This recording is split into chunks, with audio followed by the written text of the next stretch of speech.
Hello everyone, JP पाठशाला के online platform पर आप सभी का स्वागत है। जैसा कि आप लोगों को पता ही है कि हम लोग कक्षा 10 के विज्ञान विषय को पढ़ा रहे हैं, जिसमें अभी बायोलॉजी के चैप्टर्स चल रहे हैं। सबसे पहले हम लोगों ने जैव प्रक्रम पढ़ा था और अभी हम लोग पढ़ रहे हैं जीव जनन कैसे करते हैं, जिसके 3 लेक्चर्स हम लोग पढ़ चुके हैं। ठीक, और जो चौथा लेक्चर है उसमें आज हम लोग पढ़ने वाले हैं लैंगिक जनन के बारे में। अभी तक हम लोगों ने अलैंगिक जनन के सभी प्रकारों के बारे में पढ़ लिया है और साथ ही साथ क्या कहते हैं सभी के उदाहरणों को भी देख लिया है कि अलैंगिक जनन के क्या क्या उदाहरण होते हैं। ठीक, तो आज से हम लोग लैंगिक जनन शुरू करेंगे और सबसे पहले हम लोग जो पुरुष मानव में जो लैंगिक जनन होता है इसके बारे में पढ़ेंगे। ठीक है, तो मानव में लैंगिक जनन को हम लोग 3 लेक्चर्स में पढ़ने वाले हैं। पहले लेक्चर में हम लोग क्या होता है जनन, इसके बारे में चर्चा करेंगे।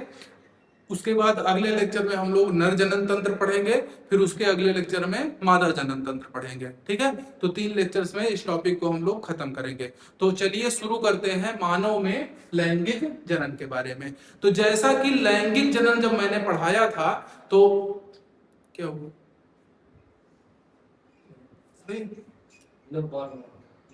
अच्छा, तो जब मैंने लैंगिक जनन पढ़ाया था तो मैंने बताया था कि लैंगिक जनन में क्या होता है।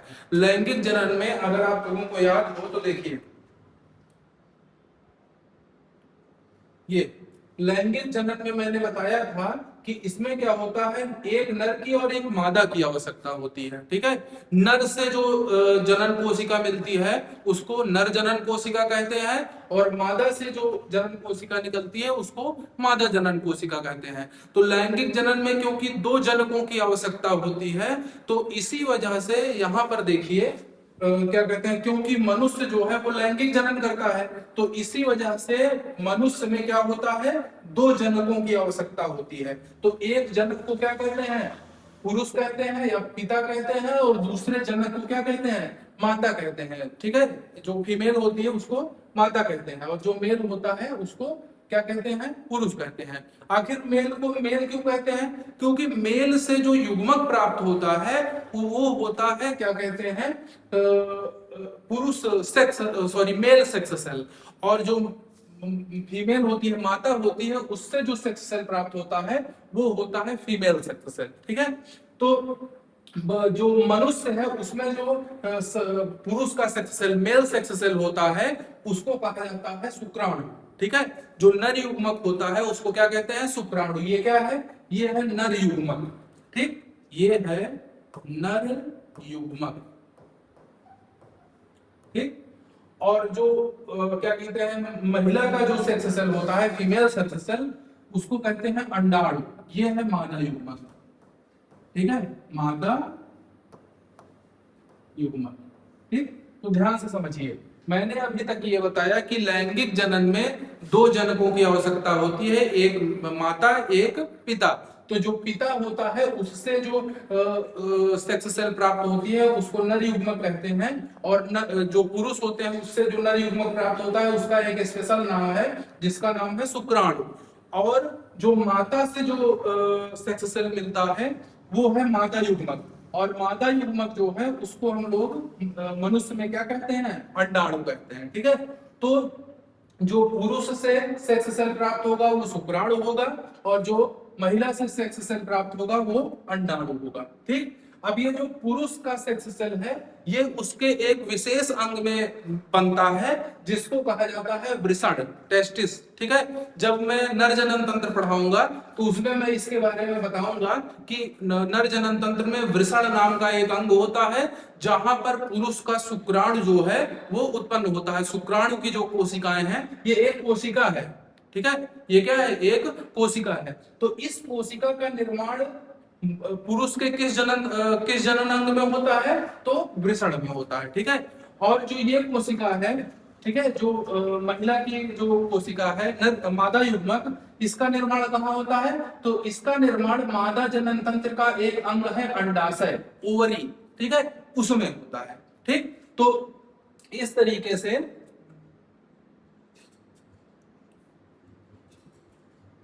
ठीक, इस तरीके से क्या होता है कि ये दो कोशिकाएं होती हैं।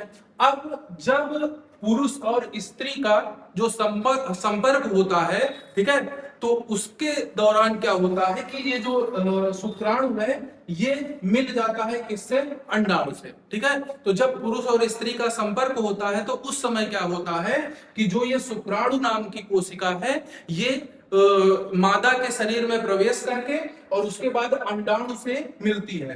तो ये जो मिलने की प्रक्रिया होती है, शुक्राणु और अंडाणु के जो मिलने की प्रक्रिया होती है, इसको कहा जाता है निषेचन। इंग्लिश में कहा जाता है इसको फर्टिलाइजेशन। देखिए यहां पर लिखा हुआ है निषेचन। तो शुक्राणु और अंडाणु जब आपस में मिलेंगे तो मिलने की क्रिया क्या कहलाएगी, निषेचन। इंग्लिश में इसको फर्टिलाइजेशन कहते हैं। तो शुक्राणु और अंडाणु आपस में मिलेंगे, ये मादा के शरीर में मिलते हैं, तो निषेचन की क्रिया क्या होती है, मादा के शरीर में। पुरुष के शरीर से शुक्राणु निकल जाएगा, निकल करके मादा के जनन अंगों में जा करके और अंडाणु से मिलेगा, मिलने की क्रिया निषेचन कहलाएगी। निषेचन के उपरांत क्या होता है, जब दोनों कोशिकाएं मिलेंगी, ये कोशिका और ये कोशिका, आगे मैंने निषेचन को दिखाया हुआ, देखिए ये कैसे जाते हैं, क्या होता है, जब मैं जनन तंत्र पढ़ाऊंगा तो वो दिखाऊंगा कि कहां से शुक्राणु जाएगा, ठीक है, फिर कहां जाकर के निषेचन की क्रिया होगी, ये सब जब जनन तंत्र पढ़ेंगे तो उसमें मैं बताऊंगा। अभी आप ये समझिए कि पुरुष का शुक्राणु जब स्त्री की योनि के माध्यम से जाता है तो जाने के बाद क्या होता है, शुक्राणु बहुत सारे, कई सारे क्या कहते हैं, हजारों लाखों शुक्राणु जो हैं पुरुष के स्पर्म से निकल करके और उसके बाद किसकी तरफ गति करना शुरू करते हैं, अंडाणु की तरफ। तो अंड नलिका होती है, अंडवाहिनी होती है, वहीं पर ये अंडाणु उपस्थित होता है। तो बहुत सारे शुक्राणु जाकर के इससे जुड़ते हैं, जिनमें से कोई एक शुक्राणु ऐसा होता है जो इसकी सेल वॉल जो है, ये जो है ये, ठीक है, ये मेम्ब्रेन जो है, क्या कहते हैं, कोशिका की जो मेम्ब्रेन है उसको छेद करके और उसके अंदर प्रवेश कर जाता है। तो जैसे ही अंदर प्रवेश कर जाता है तो अंदर प्रवेश करने के उपरांत क्या होता है, ये शुक्राणु का क्या कहते हैं वो केंद्रक ये है, अंडाणु का केंद्रक ये है, दोनों के केंद्रक आपस में यहाँ पर क्या हो जा रहे हैं, मिल जा रहे हैं। और जब दोनों के केंद्रक आपस में मिल जाते हैं तो क्या होता है, सॉरी एक मिनट,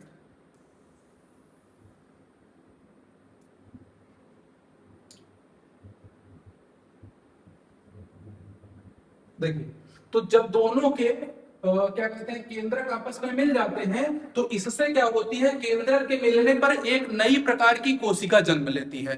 तो यहाँ पर देखिए, जब पुरुष का शुक्राणु का आकार बहुत छोटा होता है, अंडाणु का आकार बड़ा होता है। ये पुरुष का नर युग्मक है और ये मादा युग्मक है। तो मादा युग्मक का आकार बड़ा होता है क्योंकि इसके पास फूड ज्यादा होता है, एनर्जी ज्यादा होती है, तो इसको एनर्जी की ज्यादा आवश्यकता है, तो इसलिए ये क्या होता है, ये इसका आकार बड़ा होता है। तो जब शुक्राणु जाता है और अंडाणु के क्या कहते हैं केंद्रक से मिल जाता है तो इस प्रक्रिया को क्या कहते हैं, निषेचन कहते हैं। निषेचन के उपरांत क्या होता है, निषेचन के उपरांत दोनों का जो है क्या कहते हैं, ये न्यूक्लियस जिसको नाभिक कहते हैं या केंद्रक कहते हैं, ये दोनों आपस में क्या हो जाएंगे, मिल जाएंगे। और जैसे ही मिल जाते हैं तो एक नई कोशिका बनती है। ध्यान समझना, वो जीव की पहली कोशिका होती है।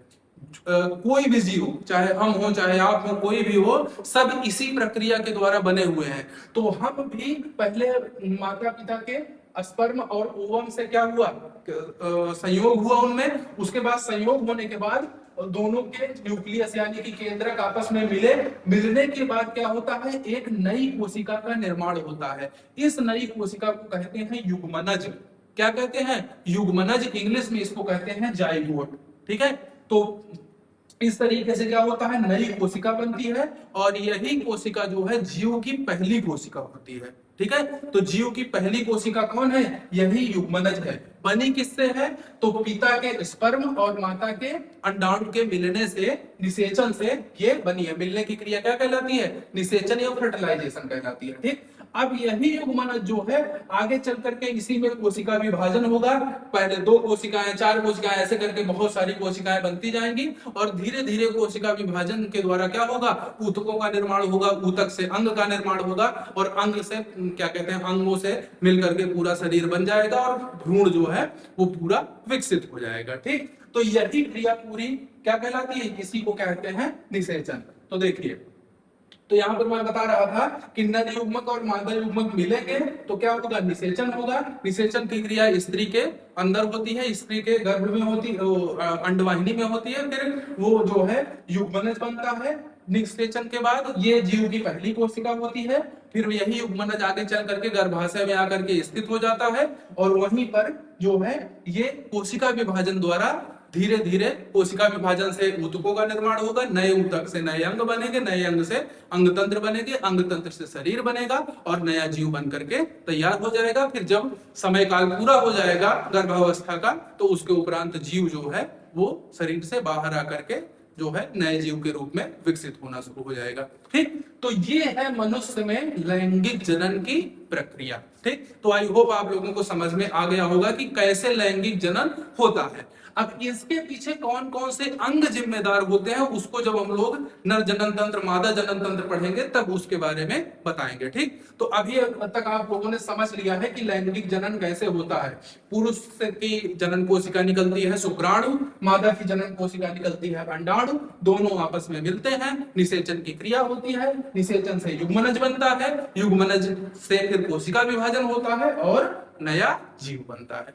ठीक, चलिए, तो अब ये प्रक्रिया कब होना शुरू होती है, आखिर वो कौन सी उम्र होती है जिसमें आने पर पुरुष और स्त्री जो है वो इसके लिए सक्षम हो जाते हैं। ठीक है, मतलब कि लैंगिक जनन की क्रिया के लिए वो सक्षम हो जाते हैं। कुछ ऐसी अवस्था होती है जिसमें ये क्या कहते हैं लैंगिक जनन करने के लिए पुरुष और स्त्री जो है वो सक्षम हो जाते हैं। उस अवस्था को कहा जाता है यौनारंभ, पबर्टी उसको कहते हैं। ठीक है, तो ये जो है ध्यान से समझिएगा,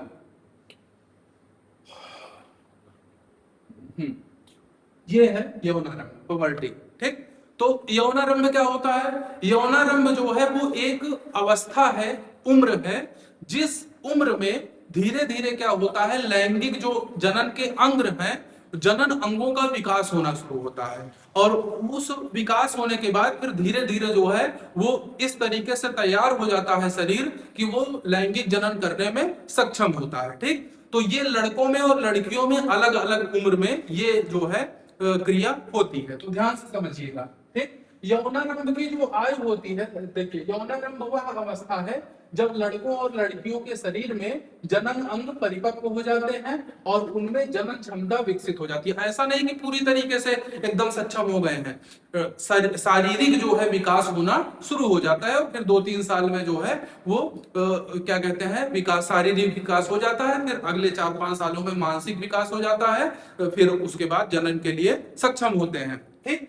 तो लड़कियों में ये जो है अवस्था ये है 11 से 13 वर्ष के आसपास और लड़कों में 13 से 14 वर्ष के आसपास। ठीक है, तो इसको थोड़ा सा 10 भी होता है, वो अलग अलग में थोड़ा सा 1-2 वर्ष का इधर उधर हो सकता है। ठीक है, तो लगभग 10 से 12 वर्षों में और लड़कियों में 13 से 14, लड़कों में 13 से 14 वर्ष में जो है ये जो क्या कहते हैं यौनारंभ है ये इसकी शुरुआत होती है। लड़कों में क्या क्या परिवर्तन होते हैं तो वो सब मैंने यहाँ पर लिख दिया है। ठीक है, और लड़कियों में भी क्या क्या परिवर्तन होते हैं तो वो सब जो है यहाँ पर दिखा दिया गया है। ठीक, उसके बाद यौनारंभ का महत्व क्या है, तो यह वह अवस्था है जहां पर जो है शारीरिक बनावट ऐसी शुरू हो जाती है कि क्या कहते हैं जो लड़के और लड़कियां हैं वो उनका जो लैंगिक विकास है वो शुरू हो जाता है और उनके जो अंग है वो धीरे धीरे परिपक्व होना शुरू हो जाते हैं। ठीक, तो ये जो है पूरा क्या कहते हैं टॉपिक था लैंगिक जनन का। ठीक, तो आई होप आप लोगों को ये समझ में आ गया होगा। अब अगले वीडियो में हम लोग नर जनन तंत्र के बारे में बात करेंगे और फिर आगे मादा जनन तंत्र के बारे में। ठीक, तो चलिए मिलते हैं फिर अगले वीडियो में। अगर आपको वीडियो पसंद आ रहे हो तो चैनल को सब्सक्राइब कर लीजिए और वीडियो को लाइक करिए। ठीक, ओके, थैंक यू।